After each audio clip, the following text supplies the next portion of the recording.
یہ شاید ملاقات کروا دیں. اب تو انہوں نے 6 مہینے سے یہ فیصلہ کیا ہوا ہے کہ عمران خان کو کسی کے ساتھ ملاقات نہیں ہونے دیں گے. اب ایک خبر جو ہمیں بلکہ راستے میں جب ہم یہاں آ رہے تھے ملی ہے کہ ایک واقعہ یہ ہوا ہے کہ جمعے والے دن ایک سیکنڈ جمعے والے دن میرے ہمارے جو کزن ہیں ان کا فون آیا کہ شفا ہاسپٹل میں شاید وہ تیاری کر رہے ہیں کہ عمران خان کو ڈینٹسٹ کے لیے ٹریٹمنٹ کے لیے لا رہے ہیں تو شفا انٹرنیشنل میں.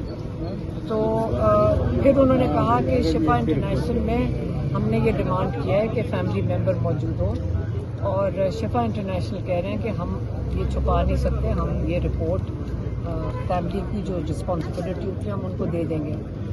تو پھر اس کے بعد نہیں پتہ چلا, شفا انٹرنیشنل سے کوئی کانٹیکٹ نہیں ہوا. پھر میں نے کہا یہ پتہ نہیں سچ ہے جھوٹ ہے, کئی دفعہ ان کا کوئی پتہ نہیں چلتا یہ کیا کر رہے ہیں. تو آج ان کو پتہ اطلاع ملی میں ہمارے کزن کو کہ ہفتے کی رات کو پتہ نہیں 2-3 بجے رات کو یہ عمران خان کو لے کے گئے. ڈینٹسٹ بیچارے کو صبح 4 بجے اٹھا کر عمران خان کے دانت کی ٹریٹمنٹ کرائی ہے.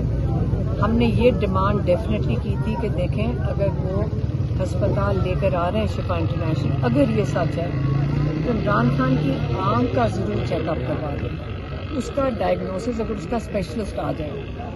تو یہی ایک ہماری ڈیمانڈ تھی اور ہمارے کزن کی بھی یہی تھا.